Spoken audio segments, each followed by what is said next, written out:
शाहपुर में आज भागवत कथा का पंचम दिवस था, जिसमें आज भगवान की माखन चोरी और गोवर्धन पूजा और बाल लीलाओं के बारे में हर्ष के साथ सुंदर दृश्य की प्रस्तुति सिवनी जिला और बैतूल से आए कलाकारों के द्वारा दिखाई गई। और इसी भागवत कथा में सैकड़ों लोगों ने भगवान श्री कृष्ण को 56 भोग लगाया और भागवत कथा का आनंद प्राप्त किया। और माखन चोरी की लीला मटकी फोड़ को देखकर तो भक्त और श्रोतागण बहुत ही प्रसन्न हुए और उन्होंने इस लीला में खड़े होकर दोनों हाथ ऊपर कर नृत्य कर भगवान श्री कृष्ण के जयकारे लगाते हुए पूरे पंडाल को गूंजायमान और भक्तिमय कर दिया।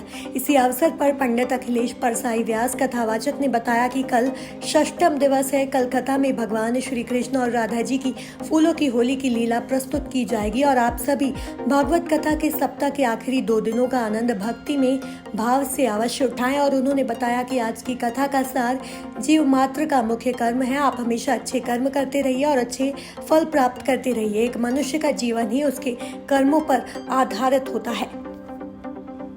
शाहपुर से संजय जगताप की रिपोर्ट।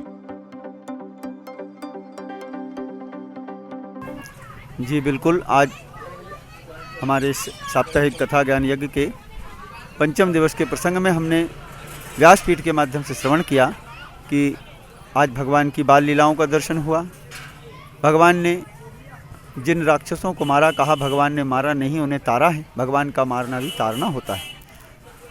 इसी संदर्भ में भगवान की ऊखल बंधन की लीला, माखन चोरी की लीला और भगवान के गोवर्धन धारण की लीला का चित्रण इस कथा व्यासपीठ के माध्यम से हमारे द्वारा हुआ। श्रोताओं ने श्रवण किया। और कल षष्ठम दिवस में भगवान के महारास एवं फूलों की होली के साथ भगवान के रुक्मणी मंगल विवाह का भी कल सुंदर इस व्यासपीठ के माध्यम से प्रसंग होगा। भगवान की इस कथा का आज का जो सार है वह इतना ही है कि जीव को जो भी प्राप्त होता है वो उसके कर्मों से प्राप्त होता है।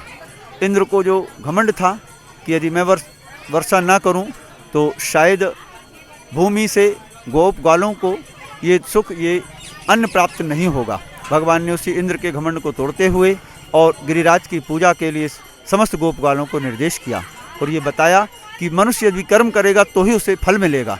यदि कर्म नहीं करता है तो चाहे इंद्र हो चाहे कोई भी हो, वो उसके किसी भी वस्तु को देने वाले नहीं होते हैं। इसलिए इस कथा के माध्यम से हम यही समाज को, जीव को ये संदेश देते हैं कि भगवत भजन और सत्कर्म ही जीवन का सार है। मैं पंडित अखिलेश परसाई शाहपुर से सबसे निवेदन करता हूँ कि अति शीघ्र और कुछ 2 दिन बचे हैं, इसलिए सभी अधिक से अधिक संख्या में भगवत कथा में पधारें और इस भगवत कथा का आनंद लें। जय जय श्री राधे, जय जय श्री राधे।